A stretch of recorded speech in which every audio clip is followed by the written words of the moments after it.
साल 2024 खत्म होने वाला है और 2025 की शुरुआत हो रही है। इसकी शुरुआत होने से पहले ही लोग पूरे साल की छुट्टियों के बारे में जानने के लिए उत्सुक रहते हैं। सरकारी कर्मचारियों और आम आदमी के लिए सरकार ने पहले ही छुट्टियों की लिस्ट जारी कर दी थी और अब हाल ही में बाजारों में होने वाली छुट्टियों के बारे में नेशनल स्टॉक एक्सचेंज यानी कि NSE ने भी लिस्ट जारी कर दी है। ऐसे में खास तौर पर लोग जानना चाहते हैं कि क्या 1 जनवरी को ट्रेडिंग होगी या नहीं। इसके बारे में आपको इस वीडियो में बताएंगे। साथ ही जानेंगे कि साल 2025 में शेयर मार्केट में कितनी हॉलीडेज रहने वाली हैं। तो आपको बता दें कि शेयर मार्केट के हॉलीडे कैलेंडर के मुताबिक अगले साल साप्ताहिक छुट्टियों के अलावा यानी कि सैटरडेज और संडेज की छुट्टी के अलावा बाजार 14 दिन और बंद रहेगा। अब बात करते हैं 1 जनवरी की। तो NSE और BSE ने क्लियर किया है कि 1 जनवरी 2025 यानी कि बुधवार को इक्विटी डेरिवेटिव्स और सिक्योरिटीज लेंडिंग एंड बोरिंग यानी कि SLB में सामान्य रूप से कारोबार जारी रहेगा। कारोबारी दिन सुबह 9:15 बजे के सामान्य समय पर ही शुरू होगा और दोपहर 3:30 बजे खत्म होगा। 2025 में जैसा आपको बताया 14 दिन छुट्टी रहेंगी। 1 जनवरी को ट्रेडिंग जारी रहेगी। अब चलिए जानते हैं कि इसके अलावा 14 दिन कौन कौन से हैं जिनमें छुट्टियां रहने वाली हैं। तो सबसे पहले जनवरी में एक छुट्टी पड़ रही है 26 जनवरी 2025 की, जिस दिन गणतंत्र दिवस है। उस दिन स्टॉक मार्केट बंद रहते, लेकिन चूंकि अब संडे पड़ रहा है तो स्टॉक मार्केट की छुट्टी ही रहेगी। इसके अलावा 2025 में जो पहली छुट्टी बन रही है सैटरडे संडेज के अलावा, वो बन रही है 26 फरवरी की यानी कि महाशिवरात्रि के मौके की। इसके अलावा अगर मार्च की बात करें तो मार्च में 2 दिन की छुट्टी है। एक होगी होली के लिए जो कि 14 मार्च को है, एक होगी ईद उल फितर के लिए, रमजान ईद जिसे कहते हैं, ये होगी 31 मार्च को। इस दिन बाजार बंद रहेंगे। इसके अलावा अप्रैल के महीने में 3 छुट्टियां हैं।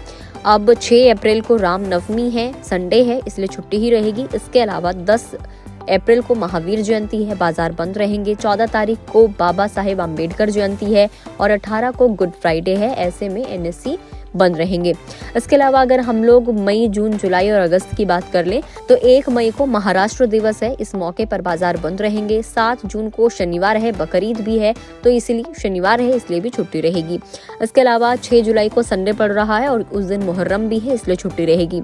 15 अगस्त को स्वतंत्रता दिवस है, छुट्टी है। 27 अगस्त को गणेश चतुर्थी है, मार्केट बंद रहेंगे। अक्टूबर की हम लोग बात कर ले तो अक्टूबर में महात्मा गांधी जयंती के मौके पर 2 तारीख को मार्केट बंद रहेंगे। इसके साथ ही दिवाली के लिए 22 अक्टूबर को मार्केट क्लोज रहेंगे। 21 अक्टूबर को दिवाली के शुभ अवसर पर मुहूर्त ट्रेडिंग आयोजित की जाएगी। मुहूर्त ट्रेडिंग का जो समय है स्टॉक एक्सचेंजेस द्वारा बाद में बताया जाएगा। नवंबर और दिसंबर की बात कर लें तो गुरु नानक जयंती है, 5 नवंबर को मार्केट बंद है। 25 दिसंबर को क्रिसमस है, इसलिए मार्केट बंद रहेंगे।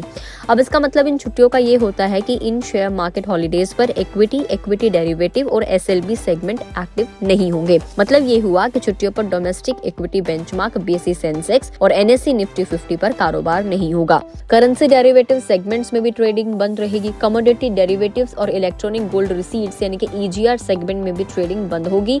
यानी कि मार्केट हॉलीडे पर सुबह 9 बजे से लेकर 5 बजे तक MCX मल्टी कमोडिटी एक्सचेंज और NCDEX यानी कि नेशनल कमोडिटी एक्सचेंज पर भी कोई ट्रेडिंग नहीं होगी। NSE के बारे में हम लोग बात करें तो ये भारत का 10वां सबसे बड़ा स्टॉक एक्सचेंज है।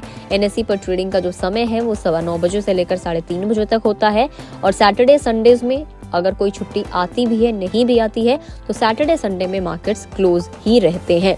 तो ये है पूरे साल की छुट्टियों की लिस्ट जो आपको इस वीडियो में बताई। जानकारी कैसी लगी कमेंट करके जरूर बताएं।